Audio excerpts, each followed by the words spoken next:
বহুদিনের পরিকল্পনা, বহু বছরের পরিকল্পনা, কালাহারি যাব। বিগত বছরের জুলাই মাসে আমি আফ্রিকা যাই। সেই আফ্রিকা আমার কাছে কাল্পনিক আফ্রিকা ছিল। সেটা বিভূতিবাবু সেই কল্পনাটা দেখিয়েছিলেন। এই কল্পনার উপর ভর করে আমি যখন আফ্রিকায় গিয়ে পৌঁছলাম তখন দেখলাম যে সমস্ত কিছু মিলে যাচ্ছে এবং খুব অবাক হচ্ছিলাম যে একটা মানুষ আজ থেকে 120-25 বছর আগে একটা কালজয়ী উপন্যাস লিখেছেন এবং সেই উপন্যাস লেখার জন্য সেই মানুষটা কোনোদিন আফ্রিকা যাননি। গিয়ে যখন শঙ্কর স্টেশন ঘরে পৌঁছালাম এবং বুঝতে পারলাম যে কল্পনা নয়, বাস্তব মোম্বাসা শঙ্কর স্টেশন ঘর, ওল্ডিনিও লেঙ্গাই, অগ্নিদেবের শয্যা, মাউন্টেন অফ দ্য মুন, কিছু মিলে যাচ্ছিল। প্রায় 2 মাস ওখানে থাকার পর আমি ফিরে আসি। আমি বরাবর চেয়েছিলাম যে এই ট্রিপটা নিজের টাকায় করতে। সেটা কোথাও গিয়ে সম্ভব অসম্ভব তার মাঝখানে পড়েছিল। তো এত কিছু দুবিধায় না থেকে আমি জাস্ট বেরিয়ে পড়েছিলাম করার জন্য। করতে গিয়ে প্রচুর বাধার সম্মুখীন হই, পৌঁছেও প্রচুর বাধার সম্মুখীন হই। সেগুলো বইতে পড়তে পারবে, 2 চাকায় যাদের পাহাড়। আমি ফিরে এসেছিলাম তানজানিয়া থেকে, আরুশা বলে একটা শহর আছে, সেখানে আমার যাত্রা শেষ করি এবং আমি ফিরে আসি। এবং আমি নিজেকে প্রমিস করে এসেছিলাম বা বিভূতিবাবুকে প্রমিস করে এসেছিলাম যে আমি আবার ফিরবো আফ্রিকা এবং কালাহারিটা যাব। ফিরে আসার পর যে পরিমাণে রিসার্চ করলাম সেটা বুঝতে পারলাম যে কালাহারি মরুভূমি হেঁটে পার করা আজকের দিনে অন্তত সম্ভব নয়। বর্তমানে আমার পরিকল্পনা হচ্ছে যে গ্যাবরুন বলে একটা শহর আছে বতসোয়ানাতে, গ্যাবরুন গিয়ে ট্রান্স কালাহারি হাইওয়ে ধরে এগিয়ে যাওয়া এবং বতসোয়ানাটা এক্সপ্লোর করা। এবং যদি সমস্ত কিছু ঠিক থাকে, যদি আমি ম্যানেজ করতে পারি আমার ফিনান্স বা সময় দুটোই, তাহলে হয়তো আমি হারারে বা আজকের সলসবেরি বা বুলামায়ু শহর সেখানে যাব। এই হচ্ছে পরিকল্পনা। এবং পিছনে দেখতেই পাচ্ছেন যে আমার সাইকেল রয়েছে। বিগতবার সাইকেল নিয়ে অনেক সমস্যায় পড়তে হয়, তাই একটা ভালো সাইকেল নেওয়া হয়েছে এবং এইবার আমি খুব কম লাগেজে বা কম সামগ্রী নিয়ে যাচ্ছি। এটা হচ্ছে সাইকেল, এটা বেসিক্যালি গ্রাভেল টুরিং বাইক। স্কটের স্পিড স্টার বলে যে মডেলটা রয়েছে সেটা। এটা প্রচণ্ড light weight, around 11.5 KG. Already দেখতেই পাচ্ছ যে যেহেতু কালাহারি ক্রস করবো, তো সেই জন্য এখানে অলরেডি জলের বোতলের জন্য হোল্ডিংস লাগানো হয়েছে। বাইসাইকেল ট্যুরিংয়ের জন্য সব থেকে যেটা প্রয়োজনীয় জিনিস সেটা অলওয়েজ মাথায় রাখা উচিত, সেটা হচ্ছে সাইকেল রিপেয়ার করার এবিলিটি। দেখতেই পাচ্ছ যে অলরেডি হ্যান্ডেলবার ব্যাগ লাগানো হয়ে গেছে। এবার প্রশ্নটা হচ্ছে, বিগতবার ছিল হচ্ছে স্যাডেল ব্যাগ বা প্যানিয়ার্স পেছনে যেটা থাকে, তো স্যাডেল বা প্যানিয়ার্স ছেড়ে শেষমেশ হ্যান্ডেলবার ব্যাগ কেন নেওয়া? হ্যান্ডেলবার ব্যাগ নেওয়ার পেছনে আসল যেটা কারণ সেটা হচ্ছে হ্যান্ডেলবার ব্যাগ হয় খুব ছোট অ্যান্ড কম্প্যাক্ট, উইন্ড ব্লকেজ কম রয়েছে। আর যদি পিছনে প্যানিয়ার্স মানেই বড় বড় দুটো ব্যাগ, এবং বড় যত ব্যাগ তত লাগেজ নিতে ইচ্ছা করবে, জিনিসপত্র নিতে ইচ্ছা করবে, এবং যত বেশি জিনিসপত্র তত স্লো ট্রাভেল এবং সাইকেলের ওয়েটও বাড়ে। তো অনেক সমস্যা, অনেক কিছু ভাবনা চিন্তা করে শেষমেশ সেটাই ডিসাইড করলাম যে আমি হ্যান্ডেলবার ব্যাগই ইউজ করব। আর একটা বিষয় সেটা হচ্ছে যে যেখানে ট্রাভেল করব সেখানে নাকি বৃষ্টি হবে, অর্থাৎ বর্ষাকাল প্রায় শেষের দিকে। তাই আমার কাছে যত ইকুইপমেন্টস রয়েছে সমস্তগুলোই ওয়াটারপ্রুফ। ছোট ব্যাগ, এটাও হ্যান্ডেলে লাগবে, এটাও ওয়াটারপ্রুফ। এটার ক্যাপাসিটি হচ্ছে 5 লিটার্স এবং এটাতে রাখবো আমি আমার ইলেকট্রনিক্স সমস্ত জিনিসপত্র। ট্রান্সপারেন্ট কভার, তো এই কভারটা দিয়ে আই ক্যান ইউজ এনিথিং।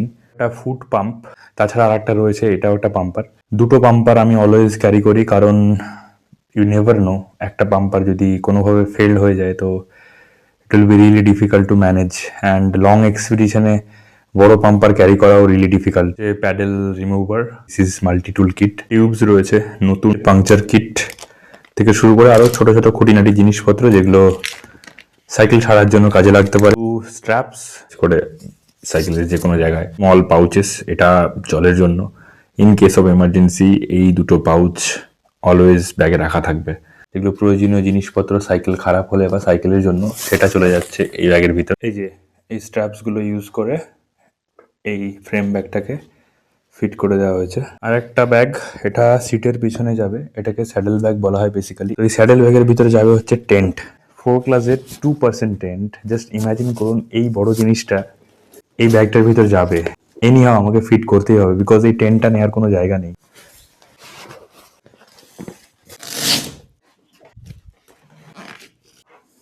একটা স্যাডেল ব্যাগ লাগাতে 5 মিনিট লেগে যায়। সকালবেলায় ঘুম থেকে উঠে সমস্ত কিছু প্যাক করে বেরোতে বেরোতে 1 থেকে 1.5 ঘন্টা প্রতিদিন সকালবেলায়। তারপর ক্যাম্প সাইট বা ডেস্টিনেশনে পৌঁছে সেগুলোকে সাইকেল থেকে নামানো, দিয়ে আবার সেট আপ করা for camping or for staying whatever. It's really beautiful and it's amazing. Really believe me, it will make you the strongest, the happiest. This is the watch which is Garmin 955 solar. যখন বাড়ি থেকে বেরোনো হয় তখন অনেক কিছু মনে পড়ে, অনেক ইমোশনসের কথা মাথায় আসে। বাবা মা, শহর, গ্রাম, সমস্ত কিছু মাথার ভিতর ঘোরাঘুরি করে। যখন একবার বাড়ি থেকে বেরিয়ে পড়া যায় তখন জিনিসটা আর অত ডিফিকাল্ট থাকে না। মনে হয় যে পারবো না, তখন জাস্ট একটা সাহস, ঘর থেকে বেরিয়ে পড়া, সমস্ত কিছু বদলে যাবে এক মুহূর্তে, 1 সেকেন্ডে। যখন প্রথমবার আফ্রিকা গেছিলাম কোনো কানেকশন বা কোনো কন্ট্যাক্ট ছিল না আমার, জাস্ট চলে গেছিলাম নিজের উপর বিশ্বাস করে, নিজের উপর ভরসা করে যে হ্যাঁ আমি পারবো। বেরিয়েও পড়েছিলাম, পৌঁছেও গেছিলাম, আর ফিরেও এসেছি। এবং আজকে যখন সাইকেলিং করছি দুপুরবেলায়, তখন এটাই ভাবছিলাম যে আর 5 দিন পরে আমি পৌঁছে যাব বতসোয়ানাতে। অ্যান্ড আজকে আমার আর ভয় লাগছে না। যখন মানুষ একটা জিনিস করে ফেলে, ভয়ের জিনিসটা করে ফেলে, তখন সেটা আর ভয় থাকে না, তখন সেটা পাওয়ার হয়ে যায় এবং সেটাতে কনফিডেন্স গেইন করে মানুষ, এবং সেটা মানুষ অনায়াসে করতে পারে। স্লিপিং ম্যাট্রেস, এখানে রয়েছে এনার্জি জেলস, যখন শরীরে একদম এনার্জি থাকবে না তখন এগুলো কাজে আসবে। হচ্ছে স্লিপিং লাইনার, স্লিপিং ব্যাগের ভেতরে ঘুমানোর জন্য। এটা হচ্ছে pillow. This is cooking set. এই যে একটা চামচ, বার্নার। এই যে একটা মজার জিনিস বাচ্চাদের খেলনার জন্য। বেসিক্যালি এটা একটা লাইট, বিভিন্ন রকমভাবে কাজ করা যায়। জামা কাপড়ের বিষয়টা সেভাবে বলছি না, কারণ এই জামাটা পরে আছি এটা নিয়ে যাচ্ছি, আর একটা জামা নিচ্ছি ব্যাকআপের জন্য, আর একটা ফুল প্যান্ট, আর একটা রানিং টাইটস, একটা half pant, and this is it. একটা মগ, চা খাওয়ার জন্য, চা আমার খুব প্রিয়। Toiletries and toothbrush, importantly sunglass. এই ব্যাগটা হচ্ছে ওয়াটারপ্রুফ। এই ব্যাগের ভিতর প্রয়োজনীয় ডকুমেন্টস থাকবে, ইউনিভার্সাল টুপি যেটা সবার খুব পছন্দ।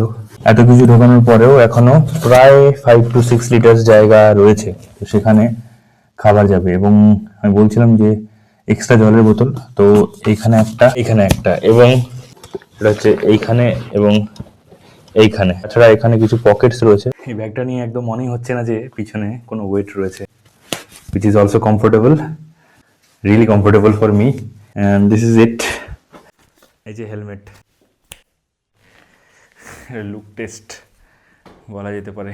বহুদিনের পরিকল্পনা, বহু বছরের পরিকল্পনা, কালাহারি যাব। অ্যান্ড কালাহারি যাওয়ার জন্য শেষমেশ যে আমার ড্রিম সেট আপ আমি বানিয়েছিলাম সেটা রেডি হয়ে গেছে।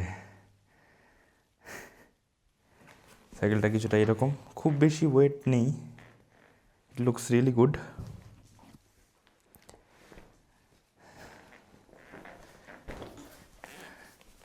অ্যান্ড সবথেকে মজার বিষয় হচ্ছে যে সমস্ত কিছুই আমাকে এখন খুলে প্যাক করতে হবে।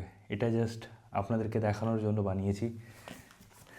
যারা বলেছিলেন এতদিন ধরে যে সাইকেল কীভাবে প্যাক হয় বা সাইকেলে কীভাবে জিনিসপত্র নেওয়া হয়, সেটা আমি দেখালাম। এবং সমস্ত কিছু খুলে সাইকেলে ঢোকাতে 3-4 ঘন্টা তো লাগবেই, কেননা প্রত্যেকটা জিনিসকে খোলা হবে এবং যথাযথভাবে ব্যাগে ঢোকানো হবে, অন্য একটা ব্যাগে, যাতে আমার এরোপ্লেনে নিয়ে যেতে সুবিধা হয়। হ্যাঁ, লটস অফ থিংস। কারো কোনো কোয়েশ্চেন্স থাকলে প্লিজ কমেন্টসে বলো, যারা ভিডিওটা দেখেছো সম্পূর্ণ। আমি চেষ্টা করব সবাইকে উত্তর দেওয়ার, ভিডিওর মাধ্যমে হোক বা কমেন্টে, অবশ্যই জানাবেন। Thank you so much.